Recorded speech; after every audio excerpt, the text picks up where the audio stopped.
राम राम मेरे प्यारे विद्यार्थियों, स्वागत है आपका संजीव सर की केमिस्ट्री के अंदर। तो स्टूडेंट्स, जैसे हमने पिछले लेक्चर के अंदर बोर मॉडल के बारे में बात की थी, उसके कुछ पोस्टुलेट हमने पढ़े थे। तो पोस्टुलेट से भी आप लोगों को कुछ इन्फॉर्मेशन हाथ लगी होगी भी, क्योंकि जो स्ट्रक्चर ऑफ एटम है वो स्टूडेंट्स एक बहुत ही ज़्यादा इंटरेस्टिंग टॉपिक है। यदि आप इसको अभी समझ लेते हो तो आपको आगे आने वाले टाइम के अंदर कोई दिक्कत होने वाली नहीं है। तो जैसे ही आज हम बात करेंगे स्टूडेंट्स, तो आज मैं बात करूँगा, जैसे ही मैंने पिछला टॉपिक छोड़ा था तो मैं कह रहा था भी, जो हमने कैलकुलेट की थी बोहर मॉडल के अंदर एनर्जी लेवल्स जब हम काउंट कर रहे थे तो वो एनर्जी की वैल्यू नेगेटिव आ रही थी। क्या थी वो एनर्जी की वैल्यू? तो मैं लिख देता हूँ एक बार। वो फॉर्मूला था हमारा EN हमारा बराबर आता था -1312 बाई में n स्क्वायर किलो जूल पर मोल। शायद यही था हमारा, यदि आप लोगों को याद हो। ये फॉर्मूला था स्टूडेंट्स हमारा, और इसके अंदर मैं बात कर रहा था भी, यहाँ पर जो एनर्जी आ रही है वो एनर्जी कैसी आती है स्टूडेंट्स? वो एनर्जी हमारी नेगेटिव आती थी। उस एनर्जी का नेगेटिव आने का क्या रीज़न था, वो चीज़ हमने आज डिस्कस करनी है। तो स्टूडेंट्स भी क्या होता है, यदि आपको पता है भाई, मैंने क्या कहा था भी, हम सबसे पहले ये कहते थे भी जो इलेक्ट्रॉन को फाइंड करने की भाई टेंडेंसी वो क्या होती है, मतलब क्या होता है, जो हमारा ये क्या होता है न्यूक्लियस है, न्यूक्लियस के चारों तरफ इलेक्ट्रॉन मिलने की प्रोबेबिलिटी क्या होती है? 90% होती है, लगभग नियरली 90% के करीब मानी जाती है। लेकिन ये हम कभी भी ये नहीं कह सकते भी इलेक्ट्रॉन इनफाइनाइट के ऊपर नहीं एग्जिस्ट कर सकता, क्योंकि कभी भी ऐसा नहीं है। क्योंकि जैसे जैसे हम करेंगे तो एक स्क्रोडिंगर वेव इक्वेशन आएगी जिसके अंदर साइन की तो कोई सिग्निफिकेंस नहीं होता, लेकिन जो साइन स्क्वायर है उसका सिग्निफिकेंस होता है। साइन स्क्वायर हमें क्या बताता है? साइन का स्क्वायर हमें बताता है probability of finding the electron. अब ये प्रोबेबिलिटी बताता है, प्रोबेबिलिटी का मतलब संभावना, चांस इलेक्ट्रॉन के मिलने के। तो इलेक्ट्रॉन के चांस हर जगह होते हैं स्टूडेंट्स, हर एक जगह पर इलेक्ट्रॉन मिलने की प्रोबेबिलिटी बनी रहती है। तो ये हमें देखना है भी, जो इलेक्ट्रॉन है वो 90% चांस यहाँ पर है। लेकिन मैं तो अब और ही टॉपिक स्टार्ट हो गया, आप कहेंगे भी ये तो कहाँ पर, यहाँ से बात चली थी लेकिन कहाँ पर आ गई? नहीं स्टूडेंट्स, क्योंकि ये दोनों एक दूसरे से इंटरलेट करते हैं। तो इन चीज़ों का आपको बताने के लिए मैं बता रहा हूँ भाई, जो साइंस के रहा वहाँ से हमें क्या मिलेगा? स्क्रोडिंगर वेव इक्वेशन आएगी, वहाँ से हमें क्या मिलती है? प्रोबेबिलिटी ऑफ फाइंडिंग इलेक्ट्रॉन की प्रोबेबिलिटी मिलती है। तो हम ये मानते हैं भी 90% तो न्यूक्लियस के अराउंड मिलता है, लेकिन ये नहीं कह सकते भी मैं इलेक्ट्रॉन यहाँ पर नहीं मिल सकता। यदि यहाँ पर ही न्यूक्लियस है तो मैं ये नहीं कह सकता भी इलेक्ट्रॉन यहाँ पर है, यानी कि मैं इनफाइनाइट के ऊपर भी उसके चांस नहीं है क्या मिलने के। तो इनफाइनाइट के ऊपर भी इलेक्ट्रॉन के चांस होते हैं न्यूक्लियस से दूर रहने के बाद की। लेकिन अब ने बात करनी है भी, जो हमारा मेन टॉपिक है स्टूडेंट्स, उसकी हम बात कर रहे हैं। उसकी बात क्या करनी है भी, जो हम एक्टिवेशन यानी कि जो एनर्जी निकाल रहे थे अलग अलग सेल्स की बोर मॉडल के अकॉर्डिंग, क्योंकि न्यूक्लियस है, न्यूक्लियस के अराउंड क्या होती है? सेल्स होती हैं। आप पढ़ेंगे हम, क्योंकि बोर मॉडल के बाद भी बहुत सारे मॉडल आए स्टूडेंट्स, आप लोगों को पता होगा। जैसे आप इस चैप्टर के अंदर यही सारी चीजें आप लोग पढ़ने वाले हैं। तो हमने कहा था भी ये सेल्स होती है, और सेल्स जैसे जैसे हम क्या होते हैं दूर जाते हैं तो एनर्जी हमारी बढ़ती जाती है, यानी कि वो वैल्यू तो हमारी नेगेटिव रहती है। जैसे इसकी 1312 किलो जूल पर मोल थी, उससे जो अलग लेवल था हमारा उसकी कितनी 328 थी, फिर उसकी 145 के करीब थी। ऐसी जो वैल्यूज थी हमारी, जैसे जैसे हम न्यूक्लियस से दूर होते जाते थे हमारी वैल्यू बढ़ती जाती थी। लेकिन जो हमारी वैल्यू ये नेगेटिव क्यों कारण था, उसका कारण मैं अभी बता देता हूँ भाई। मान लीजिए हम क्या होता है, अब एटम आप लोगों को पता है एटम क्या है? स्टेबल है, क्योंकि बोर मॉडल ने भी उसको एक्सप्लेन किया था भी। अब पहले मानते थे भी क्या होगा, वो स्पाइरल होगा, और रदरफोर्ड मॉडल की जो लिमिटेशन थी भी, उसको हम क्या करते हैं भी, एनर्जी लूज करेगा, लूज करता रहेगा, अल्टीमेटली वो न्यूक्लियस के साथ टकराएगा और एटम क्या हो जाता है? डिस्ट्रॉय हो जाता है। ऐसा होता तो जीवन ही नहीं पॉसिबल होता स्टूडेंट्स, लाइफ ही नहीं पॉसिबल थी। लेकिन ऐसा नहीं होता स्टूडेंट्स। क्या होता है, यहाँ पर इनके डेफिनेट पाथ होते हैं, वो हमने एक्सप्लेन किया भी। डेफिनेट एनर्जी होती है, इसकी डेफिनेट एनर्जी है, इसकी अलग डेफिनेट एनर्जी है। और हम डिस्कस कर रहे थे किसके लिए? हाइड्रोजन लाइक एटम के लिए हम डिस्कस कर रहे थे, हाइड्रोजन एटम की बात कर रहे थे हम। तो उसके अंदर ये एनर्जी क्या आती है? नेगेटिव आती है। इसका कारण क्या था स्टूडेंट्स? जो न्यूक्लियस है, अब मैं कह रहा हूँ कि न्यूक्लियस से इनफाइनाइट डिस्टेंस के ऊपर मान लेता हूँ, ये मान लेता हूँ इनफाइनाइट डिस्टेंस है, क्योंकि आप जितना मर्जी मान ले भी इनफाइनाइट डिस्टेंस के ऊपर है वो न्यूक्लियस से डिस्टेंस। तो उनकी अट्रैक्शन क्या होगी स्टूडेंट्स? अट्रैक्शन 0 होगी। अब मैं कह रहा हूँ भी इलेक्ट्रॉन, मैं यहाँ हूँ, मेरा जो इलेक्ट्रॉन है, मैं मान लीजिए न्यूक्लियस हूँ, मेरा इलेक्ट्रॉन इनफाइनाइट के ऊपर है, यानी कि मून से या स्टार्स की बात करें, मैं स्टार्स के पास है। तो वो उनकी एनर्जी के साथ यानी कि हमारी जो बीच की अट्रैक्शन है वो बिल्कुल कम होगी, यानी कि है ही नहीं, हम मान लेते हैं वो जीरो है। लेकिन जैसे जैसे मैं क्या करता हूँ, अब ये एनर्जी हमने मान ली भी वो एनर्जी न्यूक्लियस से इलेक्ट्रॉन की क्या है, जीरो है। लेकिन जैसे थोड़ा सा मैं उसको पास लेके जाऊंगा तो भी हम मान लेते हैं भी क्या होगी, जीरो होगी। लेकिन जैसे जैसे मैं न्यूक्लियस को आगे लेता आऊंगा, मतलब इलेक्ट्रॉन को मैं खींचूंगा, जब इलेक्ट्रॉन को खींचूंगा तो क्या होगा, जैसे अब इसके साथ इसकी क्या आ जाएगी स्टूडेंट्स, अट्रैक्शन आ जाएगी। जैसे अट्रैक्शन आती है तो एनर्जी क्या होगी, रिलीज होगी। अब क्यों एनर्जी रिलीज क्यों हो रही है, क्यों स्टूडेंट, इसकी और न्यूक्लियस की आपस में अट्रैक्शन हो रही है। अब अट्रैक्शन होने के कारण क्या हो रहा है, एनर्जी का लूज हो रहा है। अब जैसे जैसे जितना पास आता जाएगा। अब हमने शुरुआत कहाँ से की थी, हमने जीरो से शुरुआत की थी। अब जैसे एनर्जी यानी कि पहले सिस्टम की कोई ना कोई एनर्जी थी, वो एनर्जी हमने जीरो मान ली, लेकिन उसके अंदर खुद की एनर्जी भी तो थी। लेकिन जैसे जैसे वो न्यूक्लियस के पास आता जाता है, जैसे जैसे वो पास आ रहा है, तो वो अपनी एनर्जी क्या करता है स्टूडेंट्स, लूज करता है, एनर्जी लूज करता जाएगा। जैसे जैसे पास आता जाएगा एनर्जी क्या करता जाएगा, लूज करता जाएगा। और जैसे ही इन सेल्स के अंदर एंटर होगा वो, जैसे इन सेल के अंदर एंटर होगा इलेक्ट्रॉन, तो उनकी डेफिनेट अमाउंट ऑफ एनर्जी आना स्टार्ट हो जाती है। और वो डेफिनेट अमाउंट ऑफ एनर्जी किसकी फॉर्म में आती है, इन सेल्स की फॉर्म में आती है। और इसी कारण से क्या हो जाता है, ये एनर्जी हमारी क्या आती है, नेगेटिव आती है, electronic energy as a negative value. आप उम्मीद करते भी आप लोगों को समझ में आया होगा भी हम बात क्या कह रहे हैं। या आप एक तरह से और मान सकते हैं भी, हम मान लिए भी आयनाइज हो गया है कोई इलेक्ट्रॉन, यानी कि मान लीजिए सोडियम एटम है, हाँ वो आयनाइज हो गया तो उसका इलेक्ट्रॉन के साथ कोई अट्रैक्शन नहीं हो, इनफाइनाइट पे चला गया, इनकी एनर्जी जीरो हो गई है, ये ठीक है। लेकिन जैसे जैसे ये इनके न्यूक्लियस के अट्रैक्शन में आएगा तो इसकी एनर्जी क्या हो जाएगी, अब ये इलेक्ट्रॉन जैसे जैसे इसके पास आएगा, इसकी सेल्स के अंदर एंटर करेगा तो एनर्जी लूज करता है। आयनाइज होने के बाद वो एनर्जी जैसे इसके पास आएगा, इसके साथ अट्रैक्शन होगी, वो एनर्जी लूज करता है। अब एनर्जी लूज कर रहा है, मतलब पहले तो सिस्टम के अंदर जीरो थी, उसके बाद भी वो लूज कर रहा है, और लूज कर रहा है तो इसका मतलब उसकी एनर्जी किसके अंदर जा रही है, माइनस के अंदर जा रही है। तो यही कारण है जो हमारी जो एनर्जी हम कैलकुलेट करते हैं डिफरेंट सेल्स की या डिफरेंट एनर्जी लेवल्स की, वो क्या आती है, नेगेटिव की फॉर्म में आती है। उसका कारण स्टूडेंट्स यही है भाई, क्या होता है अट्रैक्शन पहले तो जीरो मान के चलते हैं, इनफाइनाइट डिस्टेंस पे जैसे जैसे पास आएगा इलेक्ट्रॉन के साथ अट्रैक्शन होती है, इनकी अट्रैक्शन होगी तो एनर्जी रिलीज होगी, रिलीज होती है तो उसको हम क्या कहते हैं, पहले जीरो थी एनर्जी, अब उसने जो उसके अंदर थी वो भी वो छोड़ रहा है, तो इसका मतलब क्या है, एनर्जी डिक्रीज हो रही है, और इसी कारण से एनर्जी हमारी क्या आती है, डिक्रीज आती है। तो यही कारण था स्टूडेंट्स, इसका मेन रीजन हमारा यही था। उसके बाद हम बात करेंगे किसकी, अब इलेक्ट्रॉनिक एनर्जी की बात करिए। अब हम बात करेंगे क्वांटाइजेशन ऑफ इलेक्ट्रॉनिक एनर्जी, यानी कि एनर्जी हमारी क्या होती है, फोटोन की फॉर्म में फॉल होती है। जैसे हमने पहले ही बताया था भी एनर्जी क्या नहीं है, कंटिन्यूअस फॉर्म के अंदर नहीं है, क्योंकि जो रदरफोर्ड थे वो बता रहे थे भी इलेक्ट्रॉनिक यानी कि इलेक्ट्रोमैग्नेटिक वेव थ्योरी बता रही थी भी यदि कोई चार्ज पार्टिकल है वो क्या करेगा, यदि रिवॉल्व कर रहा है तो वो क्या करेगा, एनर्जी लूज करेगा कंटिन्यूसली।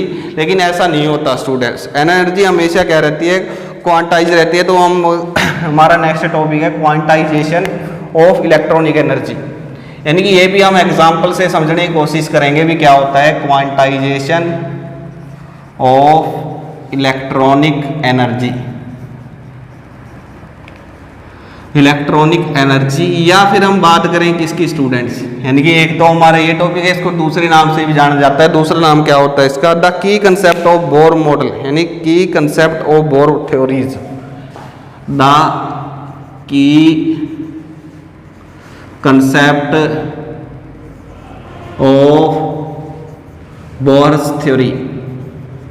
जो बोर्स ने थ्योरी दी थी उस थ्योरी का ये की कंसेप्ट है स्टूडेंट्स। क्या होता है ये, इसके बारे में बात करें भी, जो हमारी एनर्जी है वो ना तो बच्चों कंटिन्यूसली डिक्रीज होती है, ना ही वो कंटिन्यूसली इंक्रीज हो रही है। मतलब जब इलेक्ट्रॉन क्या कर रहा होता है, इलेक्ट्रॉन न्यूक्लियस के अराउंड रिवॉल्व कर रहा है, तो ना तो वो एनर्जी को एमिट करता है, ना ही वो एनर्जी को क्या करता है, यानी कि एनर्जी को ना तो वो गेन करेगा, ना ही वो एनर्जी को रिलीज करेगा। वो एक डेफिनेट पाथ के अंदर क्या करता रहेगा, इसके अंदर ट्रेवल करता रहेगा, मतलब सर्कुलर पाथ के अंदर घूमता रहेगा। अब उसके ऊपर डिपेंड करता है उसकी एनर्जी, जो हमारी स्पिन है उसकी कैसी है, क्लॉकवाइज एंटी क्लॉकवाइज है, वो हमारी बाद की बातें हैं। लेकिन मैं ये कह रहा हूँ भी वो एक डेफिनेट पाथ के अंदर, मतलब यहाँ पर डेफिनेट पाथ है उसके अंदर ट्रेवल करता रहता है, इसके अंदर करता रहता है। और ये भी पता होगा भी जैसे इसको एनर्जी में दूंगा तो यार अलग एनर्जी लेवल के अंदर चला जाएगा। ये सारी बातें हम कुछ बातें हम पढ़ चुके हैं, कुछ जैसे जैसे हमारा चैप्टर ये कंप्लीशन के ऊपर आएगा तो आप लोगों को, जैसे ही आप लोग यदि लेक्चर को पूरा देख रहे हैं तो आप लोगों को पूरा समझ में आएगा। अब यहाँ पर बात की अभी जो एनर्जी हमारी ना तो वो कंटिन्यूस फॉर्म के अंदर ना तो वो रिलीज की जाती है ना ही वो गेन की जाती है, वो हमेशा क्या होती है फॉर्म होती है, यानी कि फॉल होती है किसकी फॉर्म में, रेडिएशन की फॉर्म में, क्वांटाइजेशन की फॉर्म में, फोटॉन्स की फॉर्म में। मतलब फोटोन या तो क्या होते हैं, फोटोन रिलीज होते हैं और वो कैसे होते हैं, डिसकंटिन्यूअस होते हैं। डिसकंटिन्यूअस का मतलब पैकेट्स की फॉर्म में होता है। क्वांटम का मतलब या क्वांटाइजेशन का मतलब क्या होगा, जो एनर्जी हमारी रिलीज और गेन होती है वो क्या होती है, पैकेट्स की फॉर्म में होती है, क्वांटाइज्ड होती है। अब उसका मतलब कैसे समझेंगे आप स्टूडेंट्स, कैसे समझाएं आप लोगों को। तो एक एग्जांपल है हमारा, मान लीजिए आप एक टैक्सी के अंदर क्या कर रहे हैं, ट्रैवल कर रहे हैं, यानी कि एक किराए की गाड़ी के अंदर आप क्या कर रहे हैं, स्टूडेंट्स ट्रैवल करते हैं। तो वहाँ पर क्या होता है, जब आपने देखा होगा जो हमारा गाड़ी का स्पीडोमीटर है, यानी कि स्पीड है जो हमारी वो क्या रहती है, वो कंटिन्यूसली हमारी क्या करती है, यहाँ से इस तरह से बढ़ती रहती है। जो भी है हमारी यानी कि 10 से लेकर यानी 0 से लेकर जहाँ पर भी वो चलती रहती है 120, 120 to 100, 300 जितनी भी है उसकी बात नहीं कर रहा मैं। अब जैसे जैसे आप उस गाड़ी के अंदर ट्रैवल करते हैं तो आप जैसे 1 किलोमीटर, 2 किलोमीटर, 3 किलोमीटर चलते हैं तो कभी भी आपको क्या देखा होगा, जो आपका फेयर मीटर है, आप फेयर मीटर की बात करेंगे, फेयर मीटर का इसके साथ कोई रिलेशन नहीं होता स्पीड मीटर के साथ। वो क्या होता है भी जैसे ही आप क्या होते हैं, मान लीजिए आपको 1 किलोमीटर जाने के अंदर क्या मिलते हैं, 5 रुपये देने होते हैं। अब 1 किलोमीटर आप जा रहे हैं तो 1 किलोमीटर जाने के आपको क्या देने पड़ रहे हैं, 5 रुपये देने पड़ रहे हैं। तो जैसे स्पीड इंक्रीज कम हो ज़्यादा हो इसके ऊपर कोई फर्क नहीं पड़ता उसका। लेकिन जैसे ही सेकंड किलोमीटर के ऊपर आप आ जाते हैं तो ये क्या हो जाएगा, जो भी आपका फेयर मीटर होगा उसके 10 ऊपर रुपये क्या आ जाएंगे, 10 रुपीज़ आ जाएगा। फिर देखेंगे थोड़ी देर के बाद 3 किलोमीटर आ गया तो क्या आ जाएगा, 15 रुपीज़ आ जाएगा। फिर जैसे आप 4 किलोमीटर, तो इस तरह से करके क्या होता है, इस तरह से करके वैल्यूज हमारी क्या होती है, आगे बढ़ती है। मतलब इसका स्पीड मीटर के ऊपर यानी जो हमारी 100 से 300 किलोमीटर की स्पीड थी पर आवर की, उसका कोई रिलेशन नहीं रहता फेयर मीटर से। मतलब स्पीड हम ज़्यादा करते तो हम ज़्यादा तेजी से किलोमीटर ज़्यादा जल्दी से ट्रैवल कर लेंगे, लेकिन फेयर मीटर तो हमारा वही किलोमीटर के साथ ही चेंज होगा। हाँ, ये कंटिन्यूसली कम ज़्यादा होता रहेगा, लेकिन जो हमारी क्या है, जो हमारे प्राइस है वो हमारा हमेशा क्या रहेगा, फिक्स रहेगा। मतलब क्या होता है, जैसे भी हर बार क्या होता है भी क्वांटम, अब ये कंटिन्यूस फॉर्म के अंदर थोड़ी ना 1 2 3 4 5 6 7 8 रुपये, ऐसा नहीं होता। जैसे ही आप 1 किलोमीटर चले गए तो 5 रुपये, फिर चले गए तो 10 रुपये, फिर चले गए 20 रुपये, फिर चले गए, इस तरह से हमारे बढ़ते जाते हैं स्टूडेंट्स। उसका कारण क्या होता है भी, जो हमारे इसी तरह से हम समझते हैं भी ये क्या होता है, क्वांटाइज्ड होता है। क्वांटाइज्ड का मतलब फिक्स होता है ये चीज, लेकिन ये चीज फिक्स नहीं होती। तो इसका मतलब ये तो कंटिन्यूस फॉर्म के अंदर है, जो स्पीड मीटर आपका कंटिन्यूस फॉर्म के अंदर होता है, मतलब कभी कम कभी ज्यादा, इस तरह से 1 2 3 4 5 6 7 8। अब ऐसा तो नहीं है भाई आपने जैसे ही गियर डाला तो वो तो 100 की स्पीड पकड़ गया, ऐसा कभी भी नहीं होता। लेकिन मीटर के ऊपर हमेशा ये रहेगा, जैसे ही आप 1 किलोमीटर से दूसरे पे जाएंगे, दूसरे तीसरे पे जाएंगे, तो प्राइस हमारा फिक्स वैल्यू के अंदर चेंज होगा। तो इसका मतलब भी हर बार क्या हो रहा है, 5 की फॉर्म के अंदर, मतलब 5 फिर +5 फिर +5। तो इस तरह से भी हमारी एनर्जी भी क्वांटाइज होती है, वो भी ऐसे ही क्या होती है, क्वांटम के पैकेट्स की फॉर्म में। मतलब 5 रुपए का पैकेट, फिर 5 का पैकेट, फिर 5 का पैकेट। तो ऐसे ही क्या होता है, एनर्जी भी पैकेट्स की फॉर्म में क्या करती है, वेरी करती है। और इसीलिए हम कहते हैं भी एनर्जी क्या रहती है स्टूडेंट्स, एनर्जी हमारी क्वांटाइज रहती है। तो उम्मीद करते हैं भी समझ में आ रहा होगा भी हम बात क्या करते हैं भी, स्पीड तो क्या करती है, एकदम से वेरी कर रही है, मतलब कम ज़्यादा इस तरह से उसकी वैल्यू हमारी आप लोग मेजर कर सकते हैं। लेकिन फेयर मीटर है, फेयर मीटर के ऊपर जो क्या होता है, जो पैसे हैं, पैसों की वैल्यू क्या होती है, वो फिक्स अमाउंट वहां पर आती रहती है उस मीटर के ऊपर, जो फेयर मीटर आपका लगा हुआ होता है गाड़ी के अंदर। तो इस तरह से क्या होता है, वैसे ही हमारी एनर्जी क्या होती है, कंटिन्यूअस फॉर्म के अंदर, मतलब क्वांटम की या फोटोन की फॉर्म के अंदर फॉल होती है। पैकेट्स होते हैं एनर्जी के, जैसे ही वो एनर्जी उनको मिल जाती है तो वो अगले एनर्जी लेवल के अंदर ट्रांसफर हो जाते हैं। मतलब इसके अंदर यदि हम हीट करें या टेम्परेचर दें या सनलाइट जो भी दें, यदि इसको उतनी एनर्जी मिल जाएगी भी, ये कहाँ से कहाँ पर जा सकता है, यहाँ पर जा सकता है, तो आसानी से ये जंप कर जाएगा। तो ये क्या होता है, हमारा भी एनर्जी हमारी क्वांटाइज है, क्या नहीं है, नॉट कंटिन्यूअस। एनर्जी हमारी क्या इसकी फॉर्म में होती है, रेडिएशन की बात करें हम, वैसे क्या होती है एनर्जी या रेडिएशन की बात करें, रेडिएशन हमारी क्वांटाइज होती है, नॉट क्या नहीं होती, नॉट कंटिन्यूअस। ये हमारी कभी भी कंटिन्यूअस नहीं होगी स्टूडेंट्स। तो इस चीज़ का आप लोग ध्यान रखेंगे।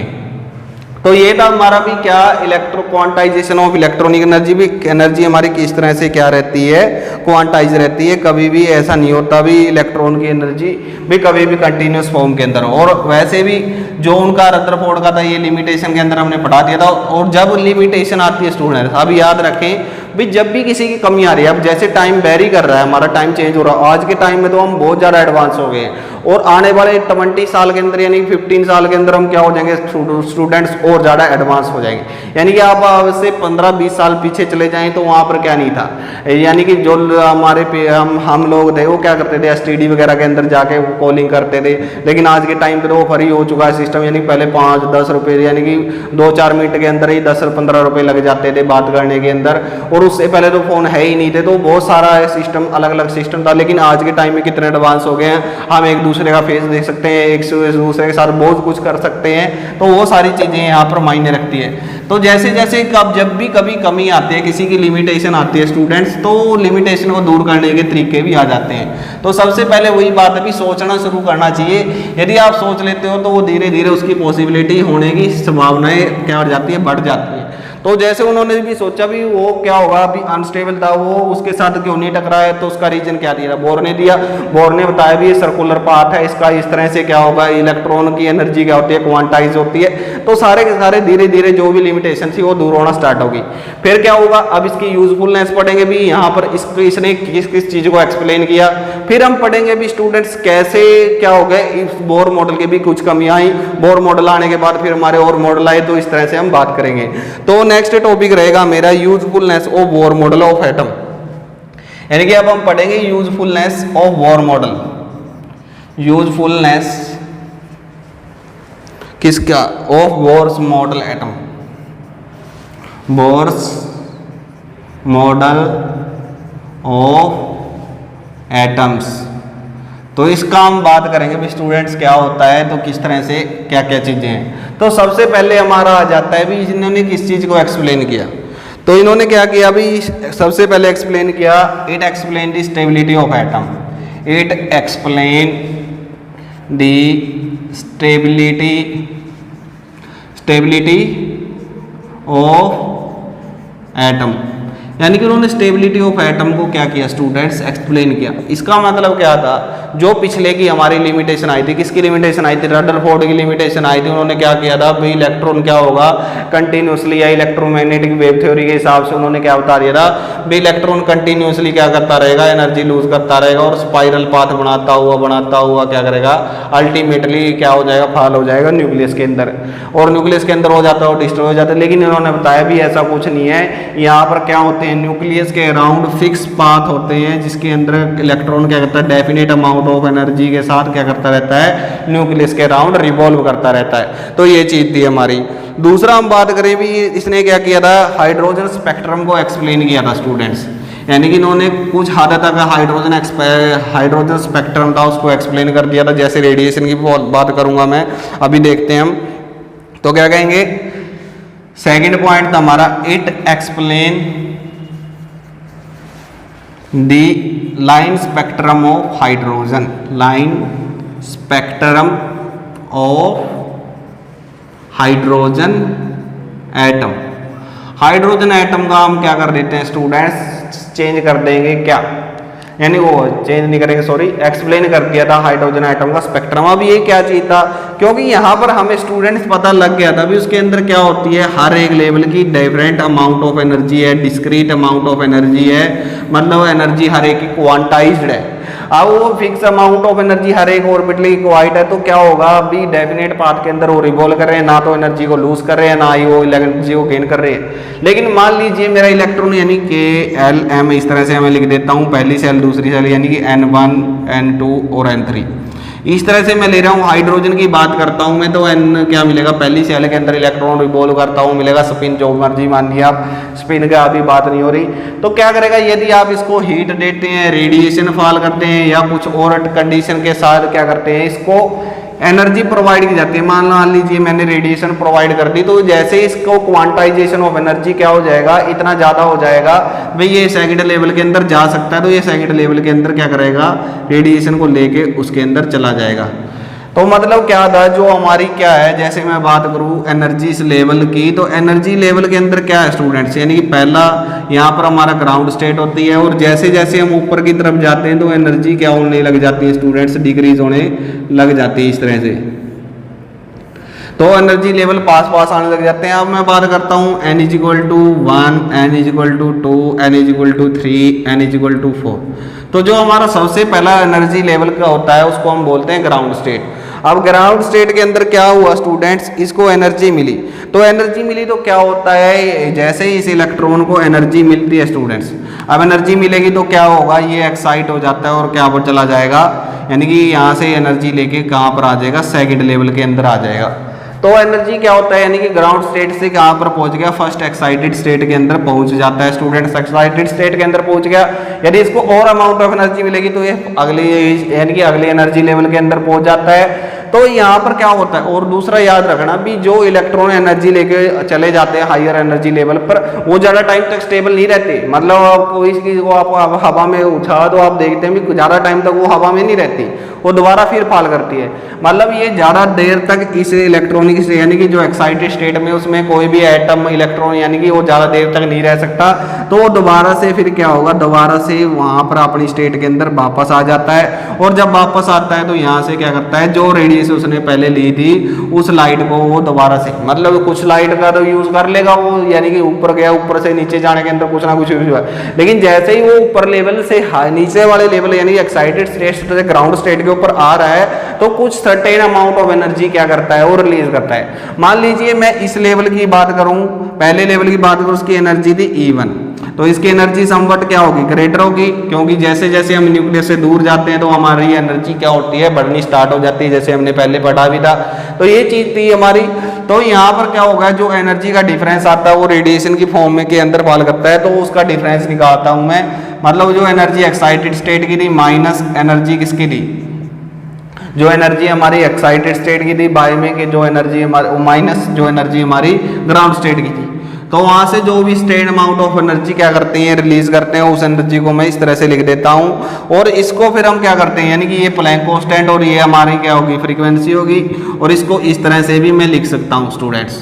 और यदि मैं वेवलेंथ की तरफ में फॉलो करूं, क्योंकि कई बार क्या होता है, जो ये वेव फ्रीक्वेंसी है ये एक फ्रीक्वेंसी मैच कर जाती है हमारी विजिबल रीजन के साथ, और यदि विजिबल रीजन के साथ मैच कर जाती है तो वो क्या करता है, हमें कलर की फॉर्मेशन देते हैं, यानी कि कलर को एमिट करते हैं। तो कई बार आपने देखता होगा, या हम देखेंगे जैसे सोडियम है, सोडियम येलो लाइट को एमिट करता है, जो हमारा पोटासियम वो पिंक लाइट को एमिट करता है। तो हर एक की जो हमारा क्या होता है एटम है उसके अलग एनर्जी होती है और अलग कलर, अलग अलग तरह के कलर शो करते हैं। यदि वो लाइट हमारी जो एमिट कर रहा है, एमिट का मतलब बाहर निकालना, यदि वो लाइट जो लाइट वो बाहर निकाल रहा है, यदि वो उसकी फ्रीक्वेंसी या वेवलेंथ, जैसे मैं वेवलेंथ अभी रिलेशन फाइंड करेंगे, वो वेवलेंथ यदि विजिबल रीजन के अंदर या फ्रीक्वेंसी विजिबल रीजन के अंदर फॉल हो जाती है तो पार्टिकुलर कलर हमें दिखाई देता है। जैसे मैं यदि इसको लैम्डा की फॉर्म के अंदर लेकर आना चाहूँ तो क्या करना होगा मुझे, तो ये हमारा क्या आ जाएगा, यहाँ पर आ जाएगा हमारा H। तो आप सभी को पता होगा भी न्यू का फॉर्मूला क्या था, न्यू का फॉर्मूला C बाय में लैम्डा, यानी कि ये हमारा पुराना फॉर्मूला था। तो यहाँ पर मैं न्यू की जगह क्या रख सकता हूँ, तो ये इक्वेशन मैं क्या मान लेता हूँ, 1 मान लेता हूँ, और ये इक्वेशन 2 है। तो हम क्या करेंगे, यूज करेंगे, यूज 2 in 1। तो यूज करेंगे 2 in 1 के अंदर तो क्या हो जाएगा, C बाय लैम्डा हमारा बराबर आएगा किसका, A2 बाय में E1 बाय में H। लेकिन मुझे तो किसके टर्म में निकालना है स्टूडेंट्स, मुझे तो टर्म में निकालना है लैम्डा की फॉर्म में। तो लैम्डा की फॉर्म में कैसे निकालूंगा, तो ये रेसिप्रोकल हो जाएगा, यानी कि H, यानी कि ये इधर चला जाएगा, ये इधर चला जाएगा, HC बाय में यानी प्लैंक कांस्टेंट और E2 में वेलोसिटी कांस्टेंट, और ये क्या हो जाएगा हमारा E2 माइनस E1। तो ये सारी चीजें आपको पता होगी भी, ये वेवलेंथ होगी जिस भी लाइट की, वो जिस भी रेडिएशन की वो क्या करेगा, बाहर एमिट करेगा। ये हमारा प्लैंक कांस्टेंट है, ये स्पीड ऑफ लाइट है, और ये एनर्जी है डिफरेंट डिफरेंट लेवल की। तो इस तरह से आप लैम्डा की फॉर्म के अंदर भी, यानी कि जो उसने क्या किया था, फ्रीक्वेंसी या जो वेवलेंथ एमिट कर रहा था किसी भी लाइन स्पेक्ट्रम की, वो आपके सामने आ जाती है। तो हमने यही कहा था it explain the stability of atom, यानी कि उसने स्टेबिलिटी एक्सप्लेन कर दी थी। दूसरा था हमारा line spectrum of hydrogen atom, यानी कि उसने बता दिया था भी पार्टिकुलर वेवलेंथ यदि होगी तो वो अलग अलग होगा। जैसे हमारा जो हमने देखा था, जो यूवी रे के अंदर भी फॉल कर रहे हैं हमारे, जैसे Balmer, Pascal, Brackett, Pfund, ये हमने पढ़े हैं, अभी मैं बात करूंगा उनकी। तो कोई यूवी रीजन के अंदर आता है, कोई विजिबल के अंदर आता है, कोई IR के अंदर आता है। तो अलग अलग रीजन के अंदर आ रहे हैं, तो उसका कारण क्या आता है भी, जो लाइट लेके, यानी कि अब मुझे नहीं पता उसने कितनी ली, पहले सेल के अंदर यानी फर्स्ट एक्साइटेड स्टेट के अंदर भी जा सकता है, सेकंड के अंदर भी, थर्ड के अंदर भी, फोर्थ के अंदर भी।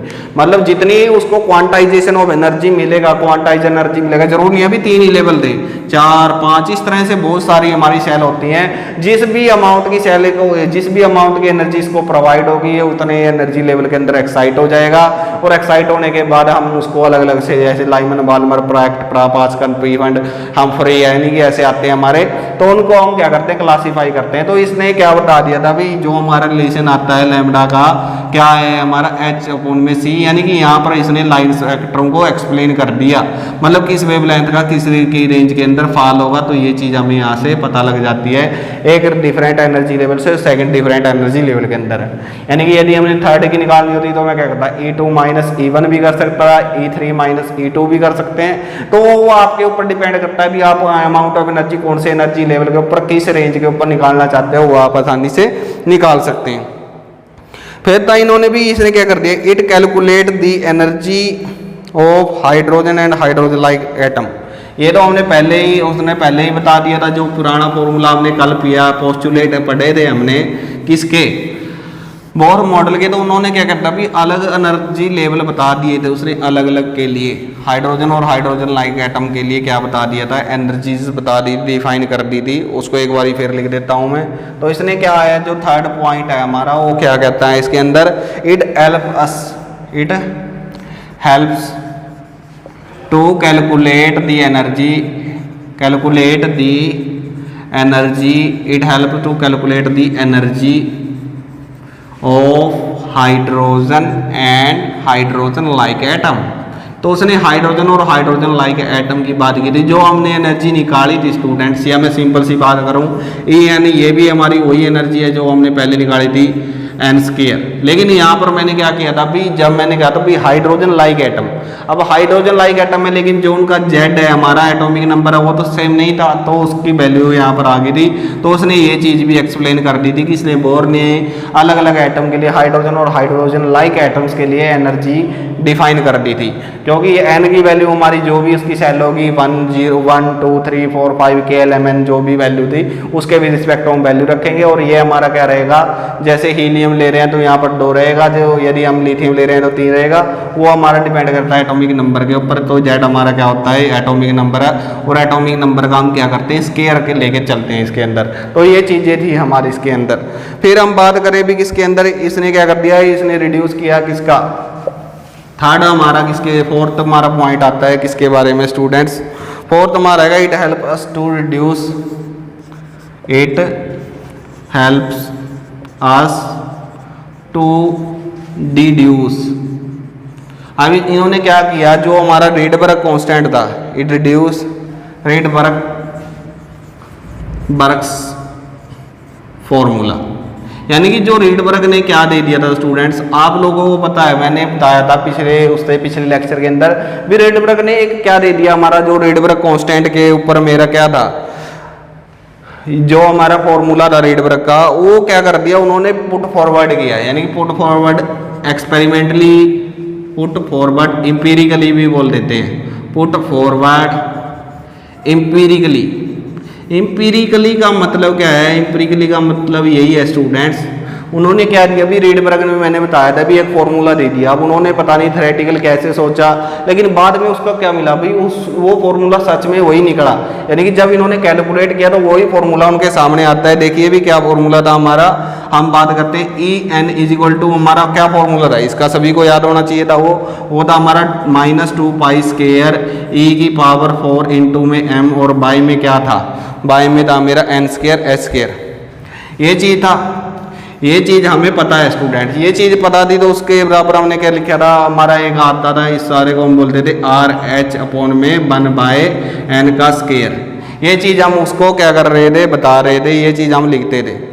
तो यहाँ पर इसका मतलब यहाँ पर n² को छोड़ के बाकी जो सारा कुछ बचता है वो क्या चीज़ थी, RH को छोड़ के, यानी कि RH मतलब इस n² को 1/n² को छोड़ के जो भी चीज़ बचती थी वो क्या बचती थी, वो रेडबर्ग कांस्टेंट के अंदर कैलकुलेट कर लिया, यानी 2π² e⁴ m इंटू अपॉन में h²।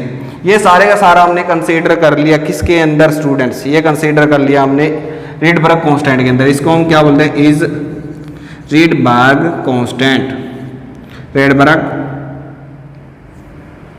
कांस्टेंट, इसको रीडबर्ग कांस्टेंट मानना, और इसकी वैल्यू भी आप लोगों को पता होगा कितनी वैल्यू आती है इसकी। जब आप कैलकुलेट करके देखेंगे तो इसकी वैल्यू आएगी 21.8 इंटू 10⁻⁻90 किलो जूल के अंदर आते हैं शायद, तो आते हैं जूल पर एटम, यानी कि जूल पर एटम इतनी एनर्जी हमारी ये निकल के आते हैं जूल पर एटम के अंदर। तो ये हमारे पास निकल के आई। जब इसको हमने और थोड़ा सा अंदर जाने की कोशिश की, यानी कि अलग अलग डिफरेंट एनर्जी लेवल के ऊपर, यानी कि अब हम स्टेज की बात करें, जब हम N1 से N2 की तरफ जाते हैं उस स्टेज की बात करूं मैं, तो रीडबर्ग की फॉर्म के अंदर कैसे लिखूंगा मैं एक बार इसको रफ कर देता हूं। स्टूडेंट समझिए भी हम क्या बता रहे हैं, ऊपर वाले को मैं थोड़ा सा रफ कर देता हूं। तो यहाँ से आप लोगों ने समझना है भी किस तरह से ये फॉर्म आती है हमारी, यानी कि उन्होंने जो एग्जैक्ट वैल्यू मैंने रीडबर्ग कांस्टेंट था उसी के पास जा रहा हूं मैं। तो हम क्या करेंगे, अब मुझे डेल एनर्जी निकालनी है। डेल एनर्जी कैसे निकालते हैं, E2 माइनस E1, यानी कि N2 माइनस N1 नहीं करेंगे। तो यहाँ पर क्या होगा, अब हमारे पास उस एनर्जी की जगह पर क्या आ गया, RH है, तो RH रहता है, लेकिन यहाँ पर मैं क्या कर लूँगा, N2 का स्केयर ले लूँगा, यानी कि एनर्जी लेवल सेकेंड माइनस और एक माइनस इसके नाम का, तो क्या हो जाएगा RH अपॉन में 1/N1। अब यहाँ पर N1 यानी कि पहले से दूसरे के अंदर जा रहा है, तो इस तरह से लेते हैं। तो यहाँ से आप लोगों को पता लग जाएगा भी बच्चों, यहाँ से माइनस माइनस प्लस और ये माइनस है, तो पहले तो मैं क्या कर लेता हूँ, RH क्या ले लेता हूँ, बाहर ले लेता हूँ मैं पहले, यानी कि माइनस माइनस प्लस हो जाएगा, तो पहले ये वाला ले लिया, और यहाँ पर N1 का स्केयर माइनस N2 का स्केयर। अब ये कैसे आया, क्योंकि मैंने प्लस वाला पहले ले लिया स्टूडेंट्स और माइनस वाला बाद में ले लिया, तो बात एक ही है और इसके अंदर ज़्यादा कुछ नहीं है।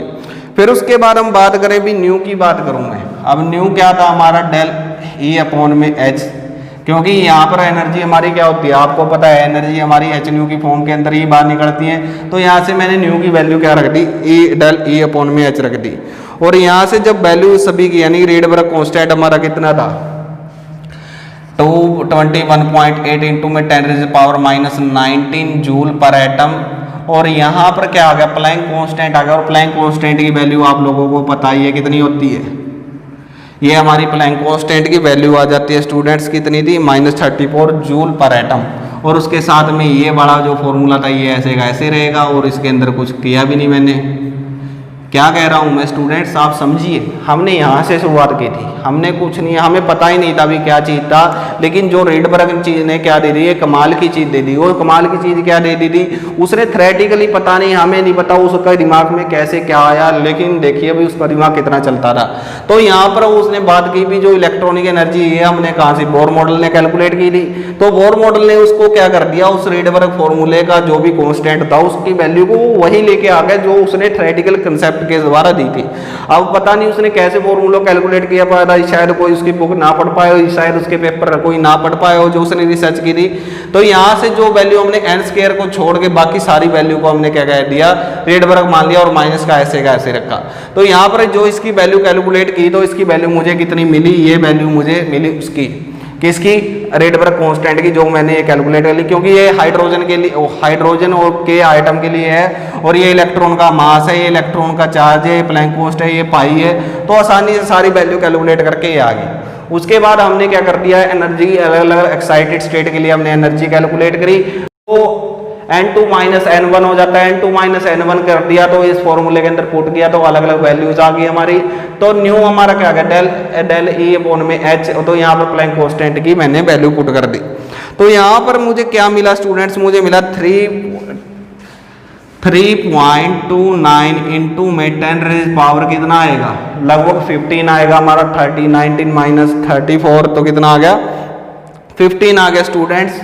और साथ में क्या आया, साथ में आया N1 माइनस N2 का स्केयर, और सेकंड का इन्वर्स आ जाता है। यहाँ से क्या हुआ स्टूडेंट्स, जूल से जूल कट गया, और साथ में क्या होता है, जूल से जूल कैंसिल हुआ यहाँ पर, और यहाँ पर सेकंड का इन्वर्स आ जाता है। और यहाँ पर क्या था भाई, जो ये यहाँ पर एटम नहीं था इस टाइम के लिए, क्योंकि ये तो पहले कैलकुलेट होके जा लिया, क्योंकि एनर्जी की फॉर्म की बात कर रहे हैं, तो ये चीज था, तो सेकंड का इन्वर्स आ जाता है। तो आपको पता है दूसरा भी जो हमारी न्यू है, न्यू हमारा क्या था, वो सेकंड इनवर्स की फॉर्म के अंदर ही था, क्योंकि भाई यहाँ पर जो जो एटम है वो एटम इसके अंदर इंक्लूड हो चुका है, यानी कि जो नंबर ऑफ एटम की बात करें और उसको हम क्या करते हैं नलिफाई कर देते हैं, वो बात के अंदर बात आएगी।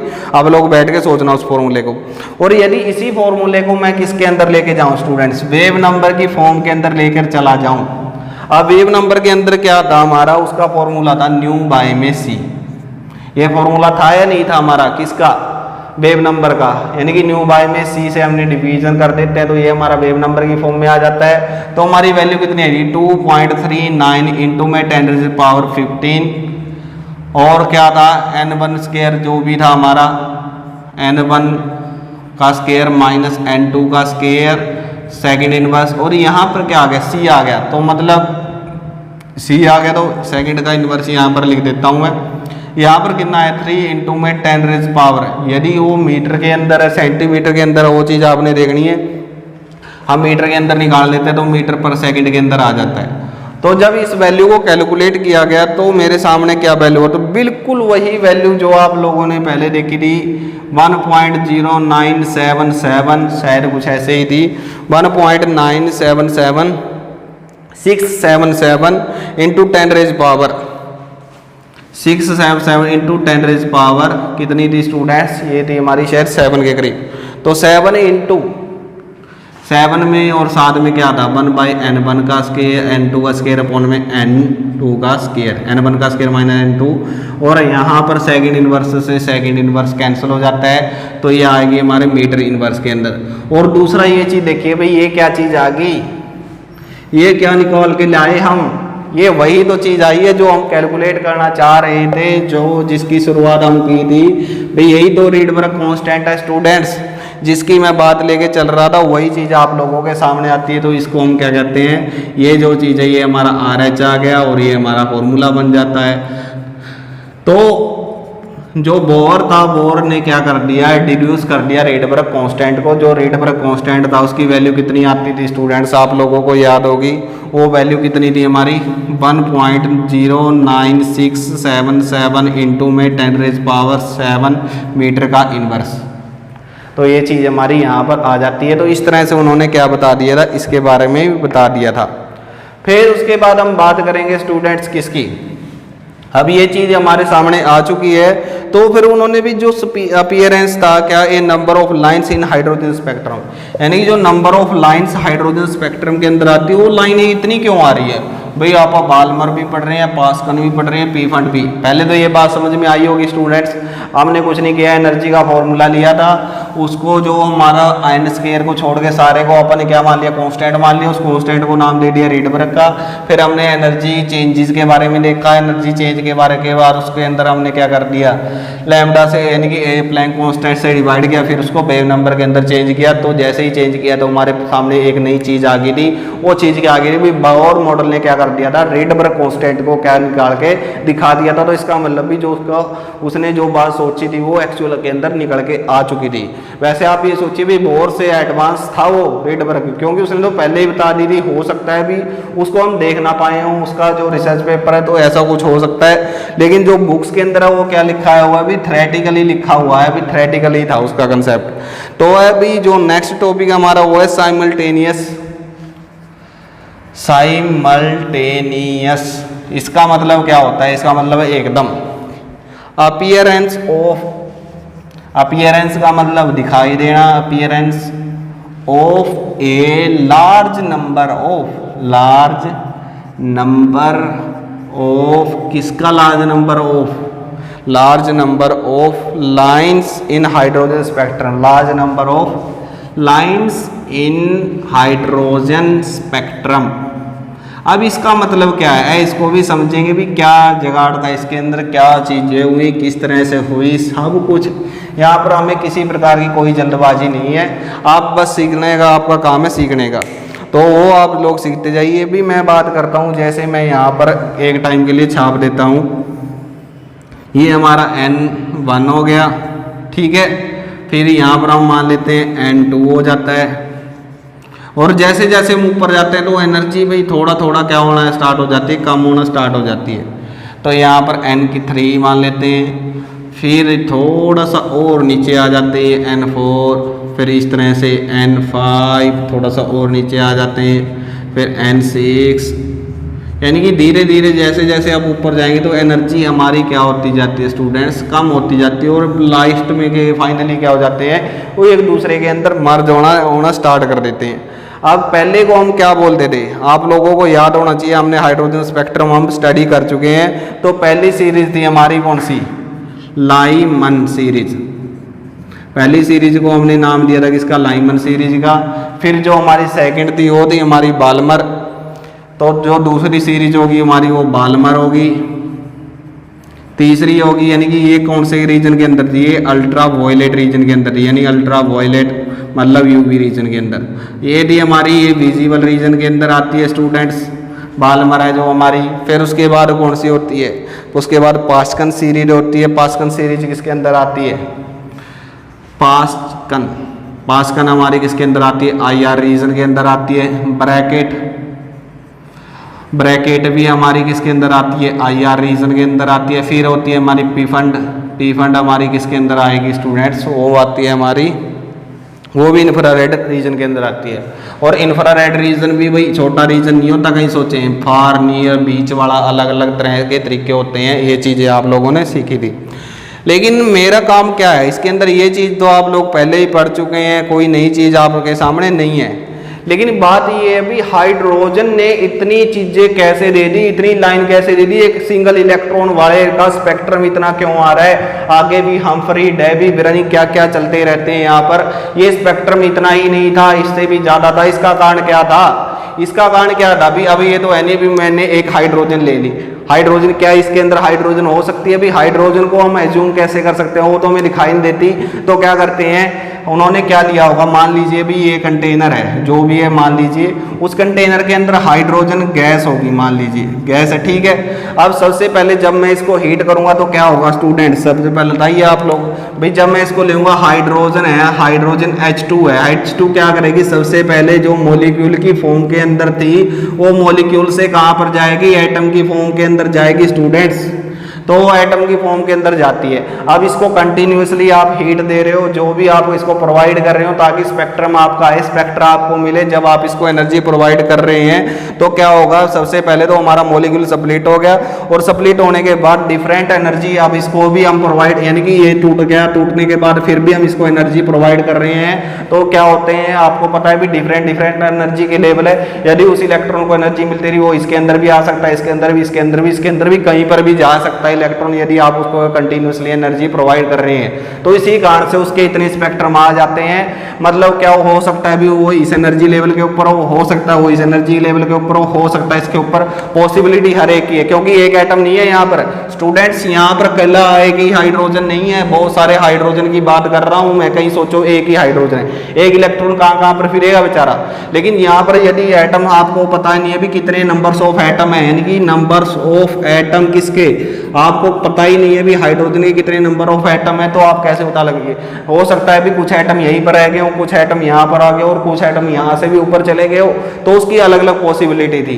तो इसने बताया भी जो हमारा क्या था भी, simultaneously appearance A large number of lines, यानी लार्ज नंबर ऑफ लाइंस क्यों आई, क्योंकि जो एटम था, सब मॉलिक्यूल था, वो एटम के अंदर उठा, और एटम्स यानी कि हर एक हाइड्रोजन के ऊपर अपना अपना एक इलेक्ट्रॉन था, और हमें नहीं पता किसको कितनी अमाउंट ऑफ एनर्जी मिली, किस इलेक्ट्रॉन कितनी अमाउंट ऑफ एनर्जी, कोई इस लेवल पे, कोई इस लेवल पे, कोई इस लेवल पे, तो अलग अलग लेवल के ऊपर जा सकता है। तो इसी कारण से ये एनर्जी के लेवल क्या आते हैं हमारे, डिफरेंट डिफरेंट आते हैं। तो हो सकता है अभी यहाँ पर पहुँच गया हो, ये वाला यहाँ पर भी आ सकता है, ये वाला यानी कि यहाँ से यहाँ पर। अब पॉसिबिलिटी के लिए ये चीज़ हम पहले समझ चुके हैं अभी, यहाँ पर से यहाँ पर, यहाँ से यहाँ पर, यानी कि अलग अलग लाइन से आप लोग यहाँ ड्रा कर सकते हैं, ये वाली, ये और ये। लेकिन यहाँ से यहाँ पर नहीं आ सकता, या इससे नीचे नहीं जा सकता। तो जो इस एनर्जी यानी यहाँ पर ये जो रीजन है जो यहाँ पर पहुँचता है उसको हम बोलते हैं लाइमन सीरीज। मतलब ये सारी सारी एक्साइटेड स्टेट है, और उसके लिए लाइमन सीरीज के लिए ये क्या हो जाती है, उसकी ग्राउंड स्टेट हो जाती है। तो इस एनर्जी स्टेट के ऊपर जितनी भी एक्साइटेशन होने के बाद जो इलेक्ट्रॉन आके यहाँ पर रुकेगा, उस सीरीज को हमने नाम दे दिया लाइमन सीरीज। और इसकी स्टडी कौन से रीजन में की जाती है, अल्ट्रावायलेट रीजन में स्टडी की जा सकती है। लेकिन जो रीजन हमारा यहाँ से, वही बात है फिर यहाँ से जो यहाँ पर आके रुक रहा है, किसके अंदर, N2 के अंदर आके रुक रहा है, यहाँ सॉरी यहाँ से नहीं, यहाँ पर से यहाँ पर आके रुक रहा है, यहाँ से यहाँ आ रहा है, यहाँ से यहाँ आ रहा है, एनर्जी है जो भी यहाँ पर आके रुक रहा है उस सीरीज को हम नाम देते हैं बाल्मर। और बाल्मर ने पहले ही सीरीज डिफाइन कर दी, लाइमन तो बाद के अंदर आई थी। फिर हमारी बात करें हम ब्रैकेट यानी कि इसके अंदर, तो यहाँ पर पास्कन के अंदर भी ऐसा ही होता है स्टूडेंट्स। ये पास्कन के अंदर तो अलग अलग यानी कि अलग अलग एनर्जी लेवल से अलग अलग के अंदर आए थे, तो इस तरह से वो रीजन सारे के सारे अलग अलग कर दिए जाते थे। तो ये इस तरह से अभी ये यहाँ से यहाँ तक आ गया और यहाँ से यहाँ तक आ गया। फिर इसकी बात करें ये यहाँ पर और यहाँ से यहाँ तक, तो अलग अलग रीजन आए हमारे, अलग अलग स्पेक्ट्रम आने का रीजन क्या था। सिंपल सी बात है, एक चीज़ याद में रखनी है भाई, जब हम इलेक्ट्रॉन को हीटिंग कर रहे हैं, जब हाइड्रोजन गैस किसके अंदर है, एटम्स के अंदर, और एटम्स को हमें नहीं पता कितने नंबर ऑफ एटम थे, लेकिन वो देखा भी कोई इलेक्ट्रॉन किसी एनर्जी स्टेट के ऊपर जा रहा है, इससे भी ज़्यादा हो सकते हैं, जरूरी नहीं है भी यहाँ पर रुके, इससे भी ज़्यादा हो सकते हैं। तो अलग अलग एनर्जी लेवल के ऊपर आकर रुके, तो इस तरह से अलग अलग स्टडी की जाती है स्पेक्ट्रम की। तो इतना कॉम्प्लिकेशन आ जाती है स्ट्रक्चर के अंदर, और कोई लंबी चौड़ी बात नहीं थी। तो यही थी भी दो पॉसिबिलिटी थी हमारी, इलेक्ट्रॉन क्या हो जा सकता है, इलेक्ट्रॉन यहाँ से यहाँ पर आ सकता है, हो सकता है इलेक्ट्रॉन इस बार यहाँ से जंप करके ऊपर हायर लेवल पे चला जाए, पॉसिबिलिटी कुछ भी है स्टूडेंट्स, यानी कि यहाँ से यहाँ तक। लेकिन जो बाल्मर वाला है, यदि कोई N1 के ऊपर पहुंच गया तो वो लाइमन के अंदर आएगा, किसी और के अंदर नहीं जा सकता। ऐसे ही जो N2 के ऊपर आके रुक गया उसको स्टडी किसने की थी, बाल्मर ने की थी। N3 के ऊपर आके रुक गया वो पास्कन था, फिर ब्रैकेट था। ये चीज आप लोगों ने याद रखनी है। तो अलग अलग एनर्जी स्टेट्स हमारे आ गए थे, तो इसको भी उसने एक्सप्लेन कर दिया था इस तरीके से। तो आप लोग सम अप कर सकते हैं भी लाइमन के अंदर क्या होता है। अब लाइमन के अंदर क्या था, यानी n की वैल्यू कहाँ हो, n की 2, 3, 4, 5, 6 इस तरह से लेकर कुछ भी वैल्यू हो, यदि वो कहाँ पर आ रहा है, यदि n2 के ऊपर आ रहा है, यहाँ से लेकर कहाँ पर आ रहा है, n1 के ऊपर आ रहा है, तो सारी सीरीज कौन सी है हमारी, यानी कि वो सीरीज हम लाइमन बोलते हैं। और किस रीजन के अंदर स्टडी की जाती है, अल्ट्रावायलेट रीजन के अंदर स्टडी की जाती है। बाल्मर की बात करूँ तो बाल्मर के अंदर क्या होगा, N3 से लेकर 3, 4, 5, 6, 7 फलाना डिम का जो आती है वो N2 के ऊपर यदि आगे रुक जाती है, वो कौन सी थी हमारी, बाल्मर। फिर बाल्मर के बाद कौन आए थे, पास्कन आए थे। पास्कन सीरीज किसको बोलते हैं हम, पास्कन सीरीज 4, 5, 6, 7, 8 फलाना डिम का जो भी था हमारा, ये चीज़ आती है। और ये चीज़ कहाँ पर आ गई, ये यहाँ पर आ गई। ऐसे ही फिर हमारा कौन सा आता है, ब्रैकेट आ जाता है। ब्रैकेट के अंदर क्या था, ये था हमारा 5, 6, 7, 8, 9 डिम का और ये आ जाता है, ठीक है ना। फिर हमारा जो पी फंड आता है। तो इस तरह से ये सारी की सारी स्टडी उन्होंने कर दी और आप लोगों को समझ में आ जाना चाहिए भाई क्या रीजन था स्पेक्ट्रम का आने का, तो आप लोगों को आसानी से समझ में आना चाहिए था। तो ये सारा रीजन था उन लाइंस के आने का। तो ये स्टूडेंट्स आज तक हमने जो पढ़ा था वो हमने पढ़ा भी, यूजफुलनेस पढ़ी, उसकी यूजफुलनेस आप देख ही रहे हो भी। बहुत सारी जो लिमिटेशन पुराने साइंटिस्ट की रही थी वो बोर ने, लेकिन बोर की भी कुछ लिमिटेशन आ गई थी, वो आगे फिर आगे जो फर्दर मॉडल आएंगे अब क्या क्या लिमिटेशन आई थी इनकी, तो वो चीज़ हम बात करेंगे। फिर हम बात करेंगे भाई डेवलपमेंट कैसे हुई थी क्वांटम केमिस्ट्री की, वो बात करेंगे। थोड़ा सा हम पहले पढ़ चुके हैं, ये नाम यानी इंट्रोड्यूस कराया था, उस चीज़ के बारे में हम नेक्स्ट लेक्चर के अंदर पढ़ेंगे। तो स्टूडेंट्स यदि आपने चैनल को सब्सक्राइब नहीं किया तो चैनल को जरूर से जरूर सब्सक्राइब कर लें और अपने दोस्तों के साथ भी शेयर करें, क्योंकि केमिस्ट्री हम हर एक चीज़ के लिए पढ़ा रहे हैं। नीट हो, जेई हो, कोई भी कंपटीशन एग्जाम हो, NDA जो भी है आपका, सभी के लिए। लेकिन तैयारी आपको अभी से करनी पड़ेगी, इसी लेवल से स्टार्ट करना पड़ेगा। This is perfect time for you. और आप अपनी एम्बिशन को अचीव करने के लिए इस स्टेप को पढ़ना बहुत ज़्यादा जरूरी है, क्योंकि जो 11-12 का स्टेप होता है ये बहुत ही इंपॉर्टेंट है। आपकी ज़िंदगी को बदल देने वाला क्या होता है, मोड होता है ये। तो स्टूडेंट्स बने रहिए हमारे साथ, क्योंकि ना रहेगी आपके मन में किसी प्रकार की कोई मिस्ट्री, क्योंकि आपके संजीव सर आप लोगों को पढ़ा रहे हैं केमिस्ट्री। थैंक यू स्टूडेंट्स, मिलते हैं नई वीडियो में नए लेक्चर के साथ। Thank you, bye bye.